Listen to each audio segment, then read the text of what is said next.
Electrical engineering and civil service academy में आप लोगों का स्वागत है। और आज हमारा जो है सो 31 अगस्त 2021 है और आपको पता है कि द हिंदू और जो भी इम्पोर्टेंट करंट अफेयर्स होते हैं उसको हम लोग एमसीक्यू के फॉर्मेट डिस्कस करते हैं, जो आपके आने वाले यूपीएससी एग्जाम और स्टेट पीएससी एग्जाम के लिए जो है सो इम्पोर्टेंट रहता है। ठीक है। इसमें एक इम्पोर्टेंट इंस्ट्रक्शन है आप लोगों के लिए। जिन लोगों के जो है 0 से 3 तक क्वेश्चन सही हो रहे हैं उनका समझिए कि स्टडी अच्छे से नहीं चल रही है और उनको बहुत ज़्यादा एफर्ट की ज़रूरत है ताकि जो है सो आपका प्रीलिम्स क्लियर हो सके। और उसके बाद में जिन लोगों का जो है सो 0 से 5 के बीच में सही हो रहा है, समझिए कि आपका 50% स्टडी सही चल रहा है और आपको एफर्ट लगाना है प्लस में जाने के लिए। और जिन लोगों का 6, 7 या 8 सही हो रहे हैं उनका समझिए कि अच्छा स्टडी चल रहा है, आप लोग कंटिन्यू में इसी को डेकोरम को मेंटेन रखेंगे तो आप लोगों का प्रीलिम्स क्लियर हो जाएगा। ठीक है। तो हम लोग बिना समय का अच्छा आप लोग इसमें काफ़ी टाइम लगता है, मेहनत लगता है, इसलिए आप लोगों से निवेदन है कि आप लोग जो है सो इसको शेयर कीजिए, सब्सक्राइब कीजिए और लाइक कीजिए दोस्तों में, ताकि जो है सो इसका प्रमोशन हो सके। और दूसरा चीज़ है कि अच्छी क्वालिटी ऑफ एजुकेशन दूसरे तक पहुंच सके। तो चलिए हम लोग बिना समय गए अपना जो है शुरू करते हैं। तो आपका पहला क्वेश्चन है कि जो है सो अभी रिसेंटली जो है सो आपका चाइना ने जो है सो आपका साउथ चाइना सी में जो है सो पूरा साउथ चाइना सी को जो है सो आपका 9 डैश लाइन में आपका टोटल 9 लाइन है, ऐसे इसीलिए 9 डैश लाइन कहा जाता है। तो ये पूरा एरिया को चाइना ने क्या किया है कि अपना जो है सो टेरिटोरियल वाटर घोषित कर दिया। टेरिटोरियल वाटर घोषित करने का मतलब है कि कोई भी जहाज अगर इधर मलक्का स्ट्रेट से जाता है तो आपको जो है सो चाइना के परमिशन लेना पड़ेगा पहला चीज़, या फिर आप कोई एक्सप्लोसिव ले जा रहे हैं या कोई भी ऐसी चीज़ ले जा रहे हैं जिसमें अगर कंसर्न है, तो चाइना की नेवी जो 3 एयर बेस इधर जो है सो आइलैंड आर्टिफिशियल आइलैंड बना करके बैठी हुई है, आपके ऊपर अटैक कर सकती है। ठीक है। और यह जो है सो 1 सितंबर जो है सो आपका 1 सितंबर 2021 से यह लागू हो जाएगा। तो समझिए यह एक वर्ल्ड पॉलिटिक्स में एक बहुत ही ज़्यादा डेंजर सिचुएशन आने वाला है आने वाले टाइम में। और यहाँ पे चाइना के एग्रेशन जो है सो बहुत ज़्यादा दिख रहा है। और यहाँ पे आपको पता है कि क्वाड जो बना है, जो चाइना के one belt one road initiative, और साथ में जो है सो आपका साउथ चाइना सी में चाइना के एग्रेशन को रोकना है। अब क्वाड का रोल यहाँ से शुरू हो जाएगा। हो सकता है आने वाले टाइम में जो है सो एक वार जोन के रूप में आपको साउथ चाइना सी दिखेगा। और इसीलिए यूएस ने जो है सो अपने ट्रिप्स को जो है सो अफगानिस्तान से विड्रॉ कर लिया है, क्योंकि अब उसका सबसे बड़ा थ्रेट जो है सो चाइना दिख रहा है। ठीक है। तो अब यहाँ पे देखिएगा कि हो सकता है आने वाले टाइम में इंडिया, जापान, ऑस्ट्रेलिया और यूएसए जो है सो एक अलायंस हमें देखने को मिल सकता है आपको। और साथ में एक अलायंस देखने को मिलेगा रसिया और पाकिस्तान और जो है सो अफगानिस्तान और जो है सो चाइना। एक ये अलायंस हो सकता है, जैसे वर्ल्ड वार 2 के टाइम पे जो अलायंस देखने को मिल रहे थे वैसा ही कुछ अलायंस हो सकता है भविष्य में आपको देखने को मिले। तो हम लोग को उधर नहीं जाना है। हम लोग को अपने को क्वेश्चन जो है उसको अपन लोग देखते हैं कि इसमें क्या क्या है। तो यहाँ पे कहता है कि विच of the following correct about the territorial water. तो देखिए ये मान लीजिए कि आपका ये इंडिया हो गया, तो यहाँ से ये जो है ये मान लीजिए यहाँ से लेकर के यहाँ तक 12 नॉटिकल माइल तक को जो है सो बेस लाइन, ये बेस लाइन हो गया। 12 नॉटिकल माइल तक जो है सो टेरिटोरियल वाटर कहा जाता है। उसके बाद में फिर 24 नॉटिकल माइल तक होता है और फिर 24 से जो है सो 2 नॉटिकल माइल तक अगर जाएंगे तो एक्सक्लूसिव जोन होता है, जहाँ पे इंडियन कोस्ट गार्ड और नेवी वर्क करती है। तो विच of the following is correct about the territorial water के बारे में, area under the 12 nautical mile from the base line से। तो हमने आपको बताया कि बेस लाइन से 12 नॉटिकल माइल तक जो है सो आपका जो है सो क्या है आपका जो है सो टेरिटोरियल वाटर है किसी भी देश का। उसको जैसे लैंड में अधिकार रहता है वैसे ही जो है सो उसका भी अधिकार रहता है, उससे जो भी वहाँ का स्टेट या कंट्री रहता है। और जैसे साफ सफाई और सीमा शुल्क लगाना, ये सारा चीज़ उसके अंदर में आता है। तो यहाँ पे ऑप्शन ए आपका जो है सो बिल्कुल सही हो जाता है। बेस लाइन से 12 नॉटिकल माइल तक के तहत के क्षेत्र को जो है सो आपका टेरिटोरियल वाटर कहा जाता है। और यहाँ पे जो है सो ऑप्शन ए बिल्कुल सही है। और नेक्स्ट करंट अफेयर्स की तरफ हम बढ़ते हैं। तो यहाँ पे विच of the following is correct about the territorial water. ठीक है। तो वैसे ही क्वेश्चन है, लेकिन यह जो है सो यूपीएससी के फॉर्मेट में है। वो वन लाइनर है और यह जो यूपीएससी के फॉर्मेट में क्वेश्चन है कि all activity regulated in 12 nautical miles like the land. तो ये अब बिल्कुल सही है। आपका जो है सो भूमि की तरह जो है सो 12 नॉटिकल मील के विनियमित सभी गतिविधियां यहाँ पे रेगुलेट स्टेट करेगा। इसे समुद्र के भूमि के अधिकार भी कहा जाता है। यह बिल्कुल सही है, यह भी सही है। और यह भारतीय तटरक्षक बल द्वारा संरक्षित रहता है। तो इसमें इंडियन कोस्ट गार्ड वर्क नहीं करते हैं, यह स्टेट का जो है मरीन पुलिस यहाँ पे काम करती है, इसलिए तीसरा इनकरेक्ट हो जाता है। तो पहला और दूसरा यहाँ पे क्या हो जाता है, सही हो जाता है। 1 और 2 यहाँ पे आपका बिल्कुल सही है। तो यहाँ पे ऑप्शन जो है सो ए बिल्कुल सही हो जाता है आपका। उसके बाद हम नेक्स्ट क्वेश्चन की तरफ बढ़ते हैं। तो विच of the following is correct about the China new territorial water policy. तो चाइना का जो है so new territorial water policy है उसके अगर रिगार्डिंग इसमें से कौन सा सही है।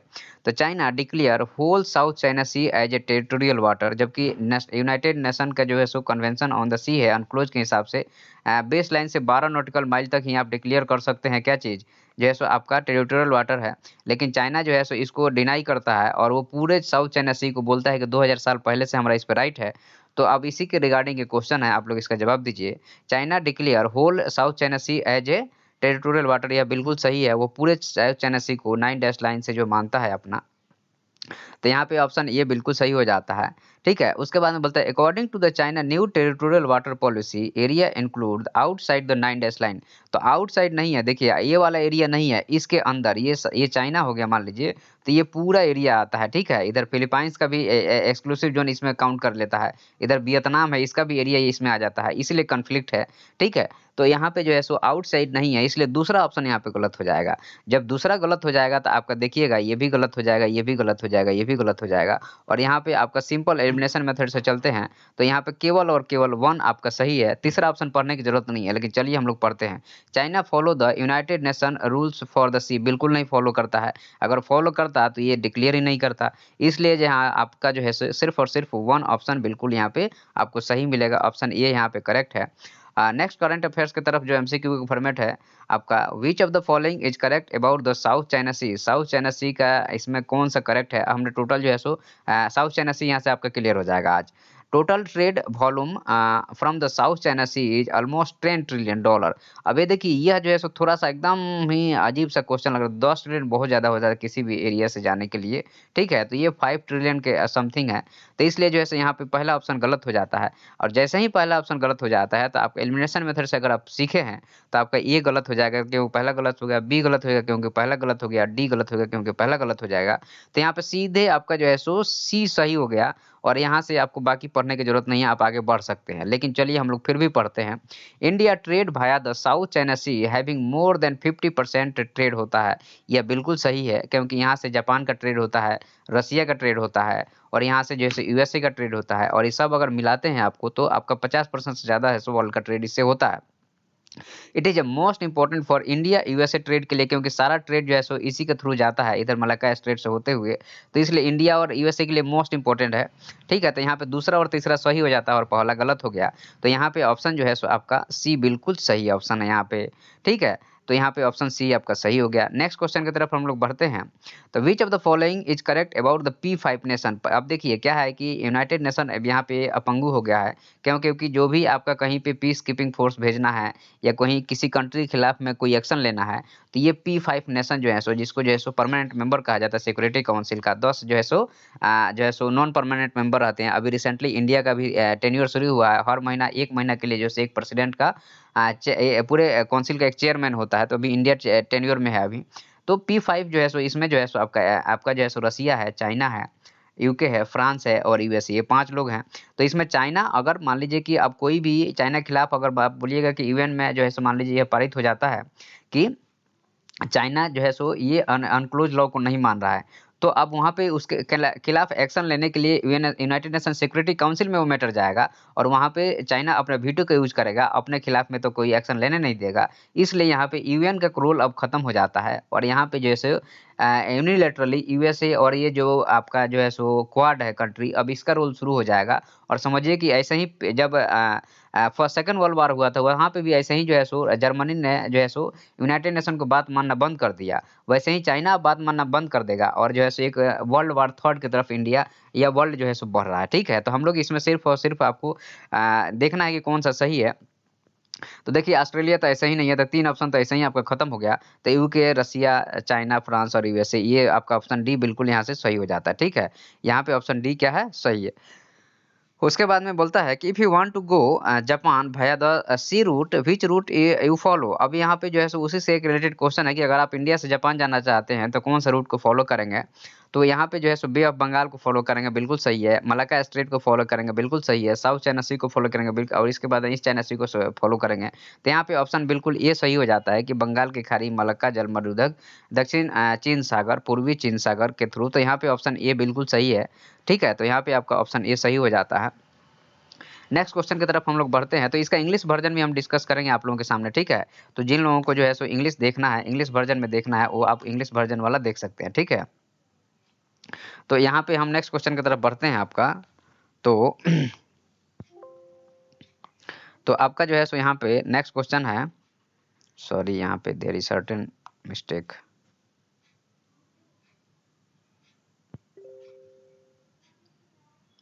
तो आपका जो है सो ये भी हो गया था। आपका जो है सो नेक्स्ट 7वां है कि according to the economic survey which of the following is correct about the textile export in the world. World में टेक्सटाइल एक्सपोर्ट से रिलेटेड कौन सा सही है? तो एक्सपोर्ट कौन सा सबसे ज़्यादा कर रहा है, उससे रिलेटेड एक क्वेश्चन है। तो सबसे ज़्यादा देखो चाइना करता है, ठीक है। चाइना के बाद में जो है सो आपका बांग्लादेश करता है, बांग्लादेश के बाद में इंडोनेशिया करता है, इंडोनेशिया के बाद में इंडिया करता है। इसी सीरीज में आपको देखना है, बार बार क्वेश्चन रिपीट होते रहता है। तो चाइना करता है, फिर जो है सो बांग्लादेश करता है, बांग्लादेश के बाद में जो है सो इंडोनेशिया करता है, फिर इंडिया करता है। तो यहाँ पे ऑप्शन बी आपका बिल्कुल सही हो जाता है। तो यहाँ पे ऑप्शन बी आपका सही है। चाइना है, बांग्लादेश है, इंडोनेशिया है, इंडिया का 4th पोजीशन है। Which of the following is correct about major issue related to health and the safety of the textile sector से रिलेटेड क्या क्या है? तो आपको देखो वहाँ का डस्ट होगा, डस्ट होगा, उसके बाद में जो है सो आपका वहाँ के केमिकल होगा, ठीक है। केमिकल के बाद में जो है सो आपका नॉइज पोल्यूशन होगा, ठीक है, लेकिन बहुत ज़्यादा नहीं होगा नॉइज पोल्यूशन। उसके बाद में जो है सो एनवायरमेंट पोल्यूशन होगा, ठीक है। चलिए इसी सीरीज में देखते हैं। तो डस्ट पोल्यूशन आपका सही है, तो डस्ट पोल्यूशन सही है, तो डी आपका गलत हो जाता है यहाँ पे, क्योंकि पहला सही है तो तीसरा और चौथा तो एलिमिनेट हो गया ना। There is a exposure of the chemical, ये भी बिल्कुल सही है। तो दूसरा भी सही है, तो ये आपका डी ये आपका यहाँ से गलत हो गया, क्योंकि दूसरा है यहाँ पे और इसमें है नहीं। There is a huge noise pollution, huge नहीं होता है, मतलब होता है लेकिन बहुत ज़्यादा नहीं होता। यह थोड़ा सा जहाँ पे ऑल ऑफ, ह्यूज, नॉट, ये सब चीज़ें यूपीएससी में देखिएगा तो कान खड़े कर लीजिएगा और आसान पट्टी कीजिएगा तो आपका क्वेश्चन गलत हो जाएगा। तो तीसरा यहाँ से गलत हो गया। तो जैसे ही आपका तीसरा गलत हो जाएगा तो आपका बी अपने आप यहाँ से सही हो जाता है और यहाँ पे ऑप्शन बी बिल्कुल सही है आपका, ठीक है। यहाँ पे ऑप्शन बी सही है। आप देखिएगा हिंदी मैं अभी डिस्कस किया, अंग्रेजी में भी इसका डिस्कशन है, आप जाके देख सकते हैं। What is the fundamental cause of the rise the textile sector in the Bangladesh? तो देखिए एज कंपेरिजन टू इंडिया, तो देखिए बांग्लादेश में क्या है कि लेबर कॉस्ट कम है, बहुत ज़्यादा लेबर कॉस्ट कम है, लगभग आधा का अंतर है। दूसरा चीज़ क्या है कि उनका जो है सो जो भी एक्सपोर्ट पोर्ट है उसी के निकट उनका इंफ्रास्ट्रक्चर है, ठीक है। तीसरा चीज़ क्या है कि तीसरा चीज़ वहाँ का लॉजिस्टिक कॉस्ट भी कम है इंडिया के कंपैरिजन में, ठीक है। तो अब हम लोग पढ़ते हैं, there is a cheap labour बोलता है कि फोर्स इन बांग्लादेश, यह बिल्कुल सही है। तो अगर ये सही है तो आपका ये गलत हो गया और जो है सो डी गलत हो गया, क्योंकि एलिमिनेशन मेथड से चलेंगे तो ए और डी आपका जो है सो यहाँ से चला गया। उसके बाद में there is a lack of the infrastructure India as comparison to Bangladesh, ये आपको भले गलत लगेगा कि यह सही है। यह इंडिया से वहाँ का इंफ्रास्ट्रक्चर क्योंकि बाद में बना है और जो है सो नए तरीके से डेवलप हुआ है, तो यहाँ से इंडिया से बेटर इंफ्रास्ट्रक्चर वहाँ पे है, तो इसलिए दूसरा सही है। तो दूसरा सही है, तो बी और सी में अभी भी कंफ्यूजन है। चलिए आगे हम लोग बढ़ते हैं, आगे स्टेटमेंट पढ़ते हैं। In India export led port is close to the cotton industries, ये बिल्कुल सही है, तो तीसरा सही है। और जब तीसरा सही है तो बी ऑप्शन यहाँ से गलत हो जाता है, तो यहाँ से सी ऑटोमेटिकली सही हो जाता है, लेकिन फिर भी हम लोग पढ़ते हैं। यहाँ से आपका आंसर आ चुका है, in India transportation cost is too high as compare to the Bangladesh, ये भी सही है। तो आपका जो है जाहिर सी बात है कि आपका there is a lack of the infrastructure India as comparison to the Bangladesh, ठीक है। तो यहाँ से जो ऑप्शन आता है आपका जो है सो आपका तीसरा सही है, दूसरा गलत है। तो यहाँ से जो है सो आपका सॉरी यहाँ पे कुछ प्रिंटिंग मिस्टेक है। There is a cheap labour force in the Bangladesh, यह सही है। उसके बाद there is a lack of infrastructure in India as comparison to Bangladesh, यह भी सही है। उसके बाद में बोलते हैं in India export led port is close, हाँ देखिए ये गलत है, क्योंकि हमारे इंडिया में जो पोर्ट है वो और इंफ्रास्ट्रक्चर उनके बीच में गैप ज़्यादा है, दूरी ज़्यादा है, लेकिन बांग्लादेश में ऐसा नहीं है, इसलिए तीसरा गलत है। जब तीसरा गलत है तो जाहिर सी बात है ऑप्शन बी यहाँ पे सही हो जाएगा। यहाँ पे थोड़ा सा क्वेश्चन पढ़ने में मिस्टेक था, ठीक है। तो नेक्स्ट क्वेश्चन की तरफ हम लोग बढ़ते हैं। What was the cause of the hang Udham Singh, Udham Singh को फांसी देने का क्या कारण था? तो जाहिर सी बात है कि उधम सिंह जब जालियांवाला बाग इंसिडेंट हुआ था, जालियांवाला बाग इंसिडेंट के टाइम पे उधम सिंह जो है सो लोगों को पानी पिला रहे थे, ठीक है। लोगों को क्या कर रहे थे? पानी पिला रहे थे। और उस टाइम पे वो बच गए थे, तो बच गए थे तो उन्होंने प्रण लिया था कि जब तक हम जनरल डायर को मार नहीं देंगे, शांति से नहीं बैठेंगे। तो उन्होंने जो है सो लास्ट में जो है सो जब वो रिटायर हो गया था तो यूके में जाके उसकी मर्डर किए थे। तो यहाँ पे ऑप्शन ए आपका सही है, murder of the general Dyer, ठीक है, जनरल डायर की हत्या से रिलेटेड है। तो यहाँ पे ऑप्शन डी बिल्कुल ऑप्शन ए बिल्कुल सही हो जाता है आपका, ठीक है। और आज के सेशन में हमारे साथ इतना ही है, ठीक है, थैंक यू। और आप लोग शेयर कीजिए, सब्सक्राइब कीजिए, लाइक कीजिए और कमेंट कीजिए कि आप लोगों को यह सीरीज कैसा लग रहा है, ठीक है, थैंक यू।